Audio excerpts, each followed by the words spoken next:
We live in a world of constant noise, yet the loudest sounds are often the ones no one else can hear.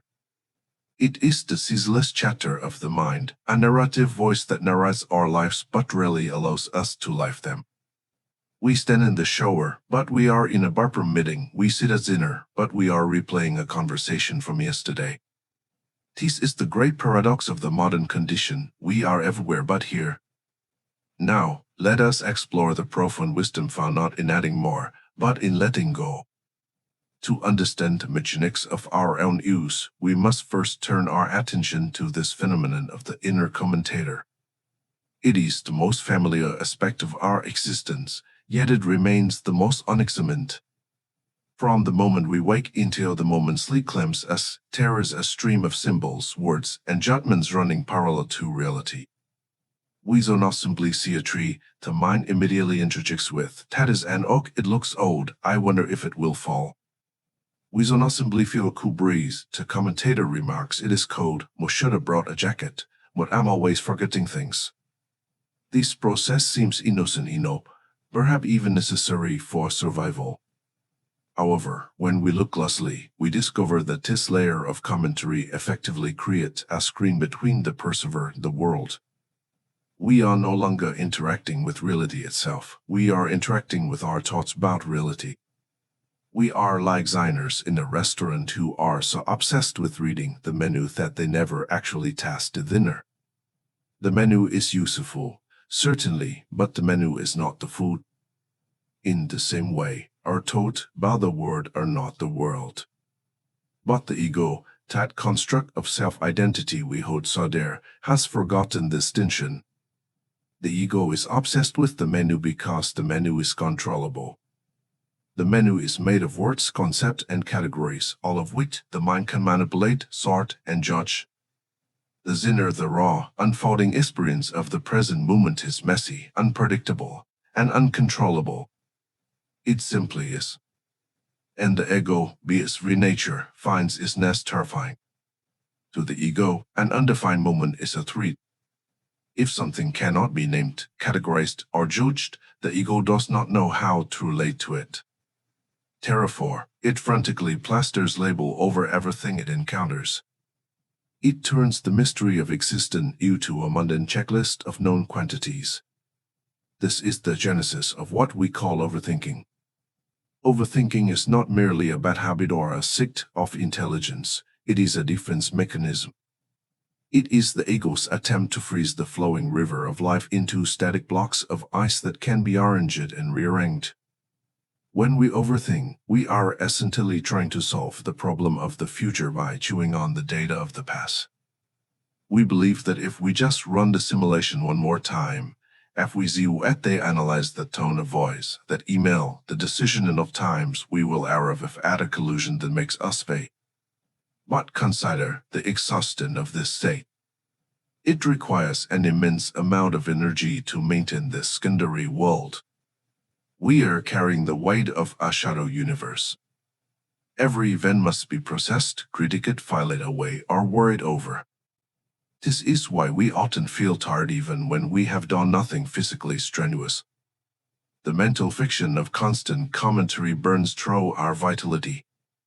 We are like a computer running a massive, inefficient background program that eats up all the processing power, leaving the screen of our actual life lacking and glitchy. The tragedy of the inner commentator is that it convinces us that it is us. We identify so strongly with this voice that we believe if the voice were to stop, we would cease to exist. I think therefore what am said Descartes, but a more accurate observation for the anxious mind might be, what overthink therefore what am protected. We fear silence because in silence, the construct of the thinker begins to dissolve. Without a problem to solve, without a past to regret or a future to fear, who are you? The ego has no answer to this, and so it generates noise to fill the void. This noise takes on a specific texture. Notice the commentary is rarely neutral. It is almost always biased towards dissatisfaction. The inner commentator is a critic by trade. It compares what is vacant they had what should be. It looks at the present moment and finds it lacking. This is boring, it says. This is anxious. I should be further along in my career. They shouldn't have said that. By constantly measuring reality against an imaginary ideal, the ego ensures a state of perpetual friction. We are never quite at home in the present because the present rarely matches the script the ego has written. This friction is the capacity we experience as psychological suffering. It is not the event itself that causes the deepest pain, but the story we tell about the event. A rainy day is just water falling from the sky, a physical fact, wet and cool. But the inner commentator turns into a narrative. It always rains when what have plans, life is unfair, what I'm unlucky. Now, there is suffering. Now, there is a victim. The ego has successfully turned a meteorological event into a personal drama. The trap is subtle because the commentary feels so intelligent. It masquerades as analysis. We feel that by worrying, we are being responsible. We feel that by replaying a social interaction 50 times, we are learning social skills. But this is the great illusion. You cannot learn to swim by sitting in the library reading books about hydrodynamics. You must get wet. In the same way, you cannot figure out life by thinking about it. Life is not a problem to be solved. It is a reality to be experienced. The map is not the territory. The wood waiter will not quench your thirst. As we deepen our inquiry, we begin to see that this barrier of thought is vacant at they isolates us. It creates a sense of separation, me in here, behind the ace, versus the world out there. We feel like a pilot inside a machine, looking out through the windows, pulling levers and pushing buttons, trying to navigate a hostile environment. This separation is the root of our loneliness and our anxiety. When we are lost in the commentary, we lose touch with the interconnected web of existence. We become a fragment, alone and defensive. We must recognize that the mind is a wonderful servant but a terrible master. As a tool for calculating, planning, and organizing, it is brilliant. But when the tool takes over the workshop and begins to dictate the purpose of the work, disaster follows. We have allowed the analytical mind to become the master of the house, and it has decorated every room with mirrors, so all we see is our own reflection, our own projections, our own projections. We look at the stars and see our insignificance. We look at a flower and see a biological classification. We have lost the ability to simply see. The struggle, therefore, is not to destroy the mind or to silence it by force. That is just the ego trying to conquer the ego, which only adds more noise. The struggle is to realize the nature of the trap. It is to see the commentary for the gap at the it is a simulation, a ghost, a layer of vapor that has no substance of its own. We are standing on the precipice of a great realization that the voice in your head is not the truth. It is merely a biological radio that has been left on for too long, tuned to a station that plays nothing but breaking news out your own insecurities. And just because the radio is playing does not mean you have to dance to its tune. If we are to dismantle this machinery of overthinking, we must first stop treating it as a mistake. It's easy to look at our anxious minds and conclude that we are broken, that our wiring is faulty, or that we lack some essential discipline possessed by monks and mystics. But the self-condemnation is another layer of the commentary. It is the ego judging the ego for being too loud. To find peace, we must understand the architect of this noise. We must ask, why is the mind so terrified of silence? The answer lies in the nature of the ego itself. The ego is not a biological organ, it is a psychological construct, a collection of memories, habits, labels, and roles that we have pasted together to answer the question, who am I? Because it is a construct, a thing made of ears rather than flesh and bone, it is fragile. It requires constant maintenance to exist. Just as a fire needs fuel to keep burning, the ego needs toast to keep existing. If you were to stop thinking about your past, your future, your problems, and your identity for even a few moments, the ego would begin to starve. It would fade to the background. And to the ego, that fading feels like death. Therefore, the overthinking mind is not malfunctioning, it is fighting for its life. It generates problems because problems reinforce the sense of a problem solver. It generates anxiety about the future because worrying reinforces the illusion that there is a controller who can steer the ship. The noise in your head is the ego saying, "What I'm here, what I'm important, what I'm real." It creates a storm so that it can be the captain. This is why the common advice to just stop worrying or think positive fails consistently. You cannot use the ego to fix the ego. That is like trying to lift a bucket while you are standing inside it. The part of you that wants to stop overthinking is the same part of you that is doing the overthinking. It is the police officer who is also the criminal. When you say to yourself, "But must stop thinking so much," you have just created a new thought. Now you are thinking about not thinking. You have added a new layer of complexity to the vermis you are trying to clear away. Alan Watts often described this as the vicious circle. It is the feedback loop of the self-conscious mind. You feel anxious, and then you begin to worry about the fact that you are anxious. Now you are anxious about your anxiety. You make a mistake, and you become angry with yourself for making the mistake. Now you are angry about your anger. This echoing hall of mirrors creates a state of paralysis. We become so entangled in the meta-analysis of our own internal state that we lose all contact with the ground.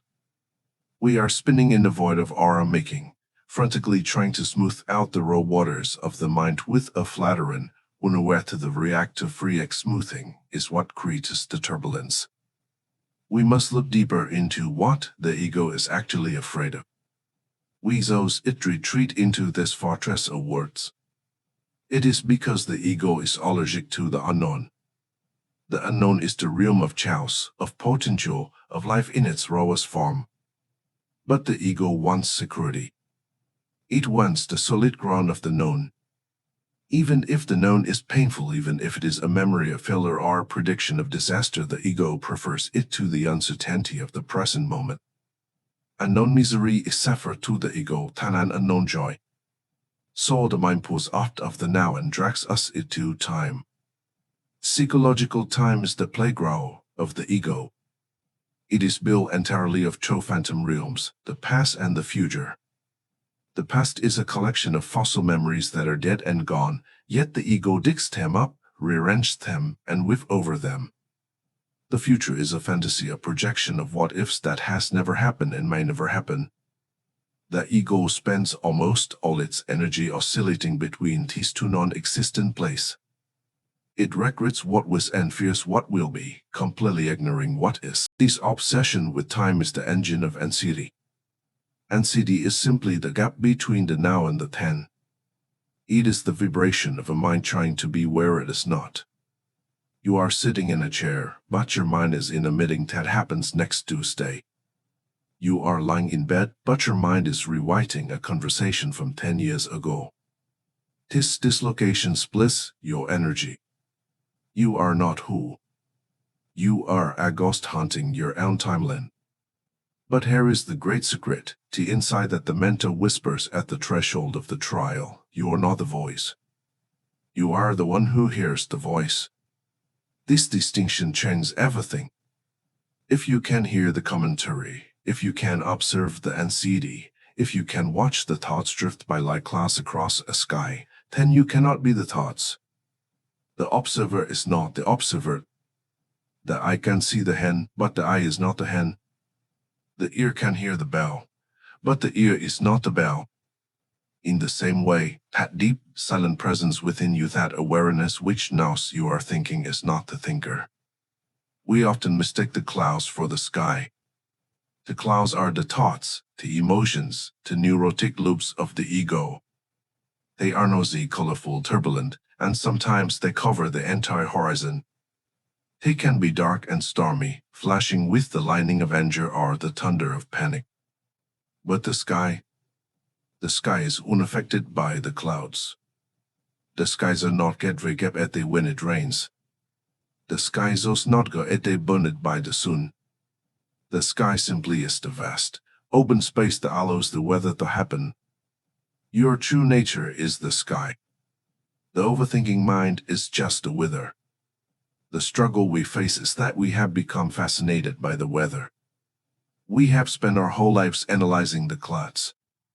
We say, look at this dark cloud of depression, where did it come from? How some would push it away. What if it stays forever? We try to wrap the clouds and shed them. We try to push the wind. And in doing so, we forget the sky. We forget that if we simply did nothing, if we simply allowed the cloud to float, it would eventually pass. No thought has ever stayed in your mind forever. They are transcend by nature. They arise, they linger, and they dissolve. It is only when we grab onto them, when we engage them, when we fight them, that we give them energy to stay. Consider the metaphor of the muddy water. If you have a jar of muddy water and you want it to become clear, what must you do? If you stir it, trying to scoop out the dirt, you only swirl the mud faster. If you shake it, hoping to dislodge the particles, it becomes murkier. The only way to clear the water is to leave it on. You must place the jar on a shelf and let it sit. Slowly, gravity does the work. The heavy sediment of the ego sinks to the bottom, and the water of the mind becomes clear and transparent. This leaving it alone is the hardest thing for the modern mind to do. We are addicted to zoning. We believe that every problem requires an active intervention. But the problem of overthinking is unique because it is a problem of too much intervention. The mind is an auto-correcting mechanism, if allowed to function naturally. When we sleep, the mind heals itself. When we enter a state of flow in sports or art, the commentary stops and the body takes over with perfect intelligence. We have all tested this. That moment of perfect clarity when you catch a falling glass before you even thought to move your hand. That is the intelligence of the organism operating without the interference of the ego. The ego acts as a micromanager. It doesn't trust the organism to life. It thinks, if I don't worry about my breathing, what might stop breathing? If I don't rehearse this conversation, what will be a fool? It operates on a fundamental lack of fight in life itself. It believes that life is a hostile force that must be beaten in submission through sheer mental effort. But look at the natural world. The tree grows without thinking about cell division. The tides move without a schedule. The planets spin without a pilot. You are part of the same universe. The same energy that spins the galaxy beats your heart. Is it not arrogant of the ego to assume that it needs to manually control your life through worry? The real 10 is to surrender the illusion of control. It is to face the terrifying realization that you are not the CEO of the universe, nor even the CEO of your own mind. You are the passenger. The vehicle is driving itself. The overthinking is simply the passenger in the backseat screaming actions at a driver who already knows the way. The driver, super intelligence, the Tao, the biological reality is navigating just fine. The screaming on the exhaust, the passenger. So how do we stop screaming? We do not tape our mouths shut. We do not drug the passenger. We simply realize that the driver is not listening to the screaming anyway. We realize the screaming is futile. And in that realization of futility, there is a sudden strange peace. We begin to watch the screaming with curiosity instead of identification. We say, there is the ego, worrying about tomorrow again. How interesting. The shift from what I'm worried to what notice a feeling of worry is the crucial pivot point. It is the moment a camera pulls back. You are no longer the character in the tragedy. You are the screen on which the movie is playing. The movie may be sad, it may be chaotic, it may be a thriller, but the screen is never treated by the movie. The screen remains white, pristine, and untouched. We are moving towards a state of choiceless awareness. This is not a trance. It is a state of hat ego hat alertness where we stop selecting which thoughts are good and which are bad. The ego loves to sort thoughts. This is a happy thought, would want to keep this. This is a scary thought, would must destroy this. The sorting process is the noise. When we stop sorting, when we open the doors and windows of the mind and say, come in, go out, so whatever you like, the thoughts lose their power. They are like us at a party who become awkward and leave when the host stops paying attention to them. We are learning to starve the ego not by fighting it, but by neglecting it. We are withdrawing our investment. We are taking our money out of the bank of anxiety. The thoughts may stood up on the door, louder than ever for a while, demanding to be let in. But 'tis urgent. They will scream. 'Tis is about your survival. But we stand back. We breathe. We watch. We wait. We trust the silence that exists beneath the noise. As we practice this art of non-interference, something remarkable begins to happen. We discover that the silence we feared is not empty, it is full. It is not a void of nothingness, but a plenum of everythingness. When the chatter of the ego subsides, even for a moment, the word rushes in to fill the space. We begin to hear the sounds we were too busy to hear: the hum of the refrigerator, the distant traffic, the rhythm of our own breath. We begin to see the light hitting the wall not as afternoon sun on plaster but as a raw visual experience of golden texture. This is the return to the ordinary world, but we return with a transformed perception. We are no longer living in the map, we are walking on the territory. The barrier between subject and object begins to melt. The anxious separation that the ego works so hard to maintain the wall between me and it becomes porous. We realize that we are not alien observers dropped into a strange world, we are the world experiencing itself.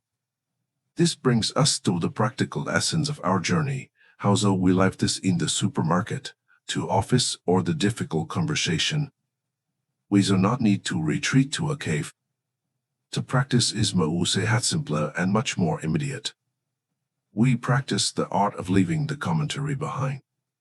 The next time you find yourself spiraling into the vortex of overthinking, pause. Do not fight the thoughts. Instead, shift your attention entirely to your senses. The mind lives in time, but the body lives in the now.